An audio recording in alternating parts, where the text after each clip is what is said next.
இந்த பைத்தியக்காரனுங்க கூட இப்படி பலன் சொல்ல மாட்டானுங்க. உண்மையிலேயே சொல்றேன், பைத்தியக்காரனுக்கு கூட லக்னத்துல உச்ச குரு இருக்கிறாரு, லக்னாதிபதி திக்பலமாகி பௌர்ணமி சந்திரனா இருக்கிறாரு, 10ஆம் இடத்துல சூரியன் திக்பலமா இருக்கிறாரு, செவ்வாய் உச்சமா மங்கள யோகத்துல இருக்கிறாரு. என்னங்க வேணும்? வாழ தகுதி இல்லாத ஜாதகமா? தொழில் அதிபர் ஆவேனா? வாழ தகுதி இல்லாத ஜாதகம்னா என்ன தெரியுங்களா? நீங்க இப்ப உங்க பிறந்த இடத்துல இருந்து உங்க பக்கத்துல எங்க வந்து அந்த இடுகாடு இருக்கோ அப்படியே போங்களேன், அங்க படுத்திருக்கிறவங்க பூராவுமே வாழ தகுதி இல்லாதவங்க. அதனாலதான் அங்க படுத்திருக்கிறாங்க. அவங்களுக்கு வாழ்றதுக்கு இடமும் இல்ல, உயிரும் இல்ல, உடம்பும் இல்ல. அதனால அங்க கொண்டு புதைச்சு வச்சிருவாங்க. அதுதான் வாழ தகுதி இல்லாதவங்க. மிச்ச நபர்கள் உயிரோட சுத்துற அத்தனை பேருக்குமே ஜாதகம் உயிரை அனுமதிச்சிருக்கு வாழ்றதுக்குன்னு அர்த்தம்.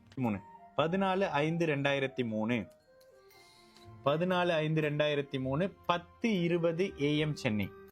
லக்னம் வலுத்திருக்கு, லக்னாதிபதி வலுத்திருக்கு. யாருங்க இந்த பைத்தியக்காரனுங்க கூட இப்படி பலன் சொல்ல மாட்டானுங்க.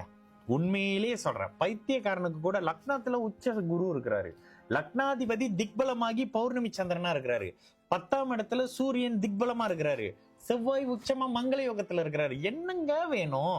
ஒரே ஒரு பிளானட் இந்த ஜாதகத்துக்கு கெடுதல் பண்ணுங்க, அப்படியே போய் நட்பு ஸ்தானத்துல 12ல மறைஞ்சிடறாரு. வேற என்ன பண்ணலாம்னு நினைக்கிறீங்க? இந்த ஜாதகர் வாழாம வேற யாரு வாழணும்னு தான் எதிர்பார்க்கறீங்கன்னு அந்த ஜோசிட்ட இப்படி கேளுங்க. இந்த ஜாதகர் வாழ மாட்டாருன்னா வேற எந்த ஜாதகர் வாழுவார்? பூரணமா வலுத்து இருக்கக்கூடிய அருமையான ஜாதகம். இதுல இன்னொரு விஷயம் சொல்லவா?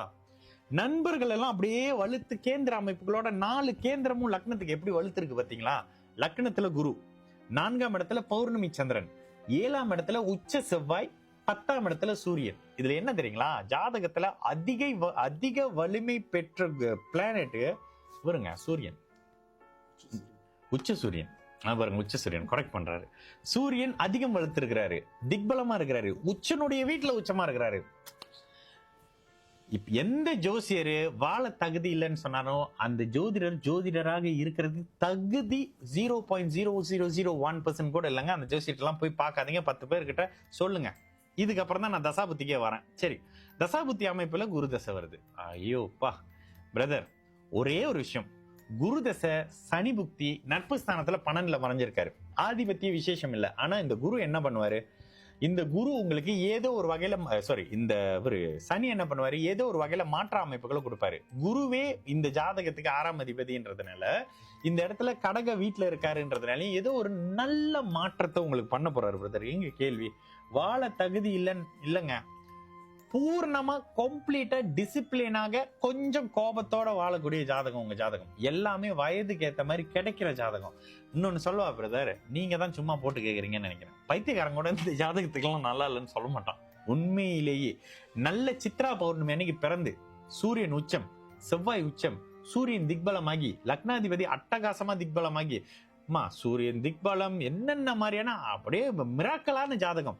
11ஆம் இடத்துல ராகு போய் உட்காந்துக்கிட்டு நல்லா இருப்பீங்க, நல்லாவே தான் இருப்பீங்க. குரு தசை சனி தசைலாம் ஒரு துளி கூட உங்களுக்கு எடுக்காது தெரியுங்களா? குரு தசை அட்டகாசமாக இருக்கும், சனி தசை வேற லெவல்ல இருக்கும். சனி வந்து பரிபூர்ண அமைப்புகள்ல 12ஆம் இடத்துல மறைஞ்சி நவாம்சத்துல குருவோட சேர்ந்திருக்கிறாரு. நீங்களாம் நல்லா இருக்கிறதுக்கே பிறந்தவருங்க, சும்மா போட்டு கேக்குறீங்கன்னு நினைக்கிறேன். சரிங்களா?